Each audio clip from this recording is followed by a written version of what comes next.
Scarlet Nexus offers an addictive gameplay experience in a fanciful, gorgeous world that is sure to satisfy players who have been looking forward to this game since the playable demo. Despite its flaws, the beautiful cel-shaded art style and ominous atmosphere the game manages to accomplish, along with its addictive gameplay, had me coming back time and time again for what I believe could be one of the greatest sleeper hits of the year so far.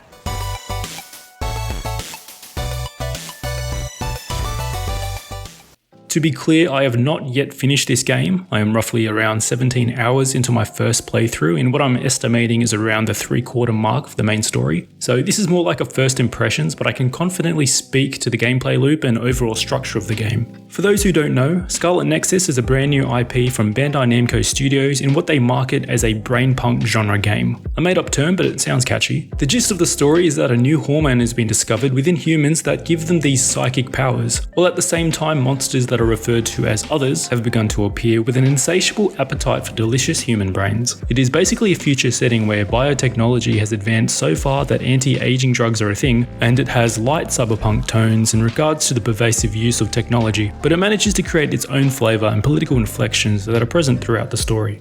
Players who downloaded the demo would have noticed that the storytelling is presented primarily through high-quality manga-style illustrations and swift transitions. The illustrations are a pretty cool concept. Some people will dig it, but I'm wondering if it was more of a budget constraint rather than an artistic decision. Full-motion cutscenes do exist in the game, but are sadly limited to only about 10% of what you see. The result is somewhat immersion-breaking, and actual cutscenes when they do appear are attention-grabbing, gorgeous, and are very welcome. There are two main characters to choose from that have constantly intersecting storylines. You can either play as Yuito or Kasane.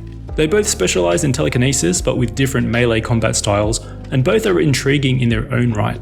As members of the OSF, a highly trained suppression force designed to fight the others, you embark on a journey with your own platoon of other OSF members, each with their own unique psychic abilities such as clairvoyance, invisibility, or an elemental-based attack. From the jump, there are lots of characters and tutorials that are thrown at you, which can be quite daunting as you grapple with the basics of the controls and combat system.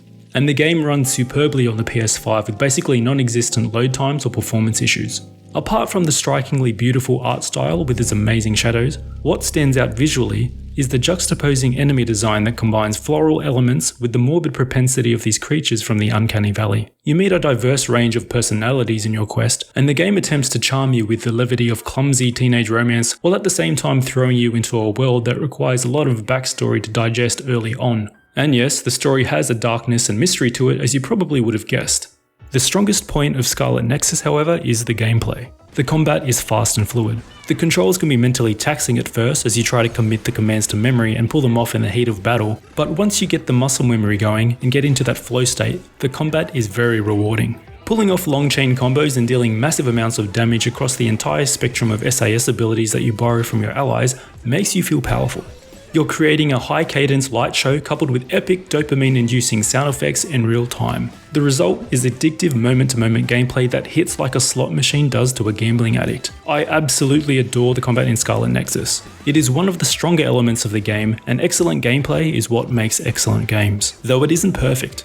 The gameplay suffers when there are more than a couple of enemies in the fray. Fights are much more fluent when there's only a single large enemy to focus on, such as a boss encounter. The camera's locking mechanic does what it's designed to do, but there is a little too much slack. It fails at keeping the locked enemy on screen consistently. You also cannot fully customize the controls, so switching enemies requires a 2-button press, which is cumbersome during a frenetic battle. You will also want to switch off auto lock and camera tracking for a better experience. Another thing I noticed was the massive difficulty spikes with some key bosses. The difficulty modes are easy, normal, and hard. I'm playing on normal, and once you become adept at combat, cutting down your garden variety brain eater is child's play. Boss encounters, on the other hand, range from tanky grind battles to outright ludicrous and non-consensual BDSM. Pacing in regards to combat is good.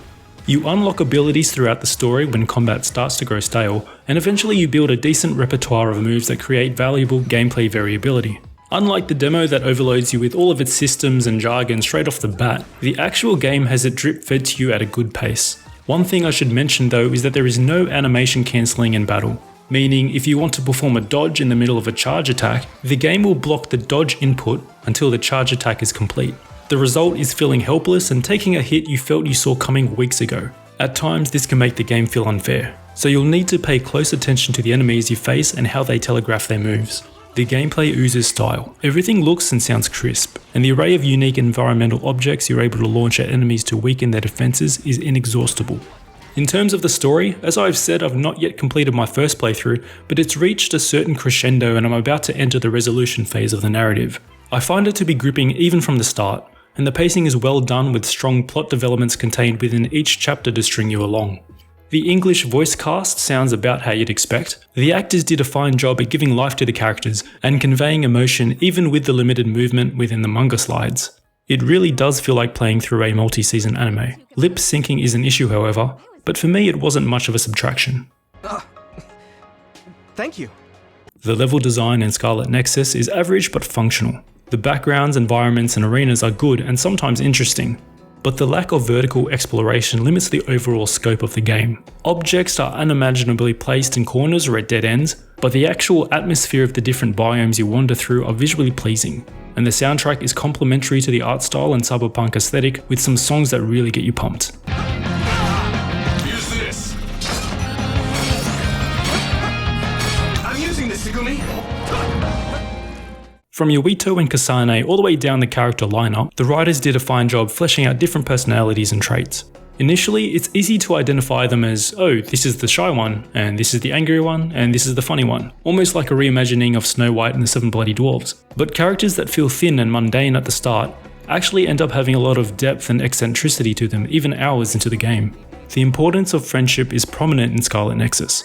And as you get to know the characters, you begin to understand how they have developed their personalities through special bonding episodes and learning about their backstories.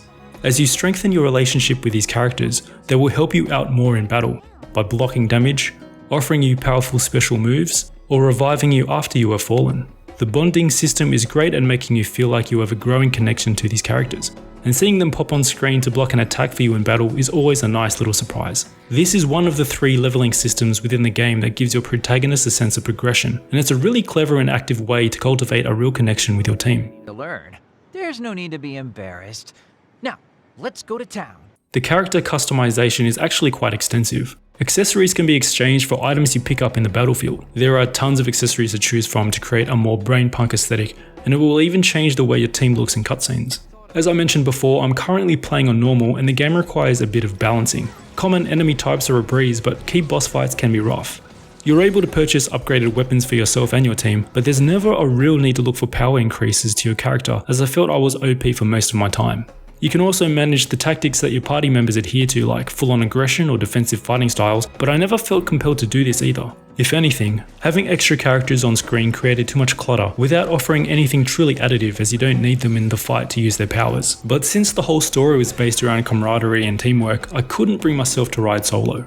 With all that said, Scarlet Nexus has delivered a game that delivers an engrossing story, likable characters, and addictive combat. While it suffers from the old pitfall of over-explanation that you commonly see in Japanese fiction, substandard camera control, and over-encumbering menus, the strength of the character development and gameplay is what stands out most. I am baffled this game isn't being talked about more. With a Reddit community of only 1700 at the time of this video, I hope this game gets in the hands of more gamers because Scarlet Nexus is a quality new IP that deserves to be experienced by fans of fast-paced action RPGs. And while it is entirely possible that the story could fall off a cliff during the last chapters of the game, I am nowhere near done with my time with Scarlet Nexus, and I can't wait for a second playthrough to experience all sides of this enigmatic tale.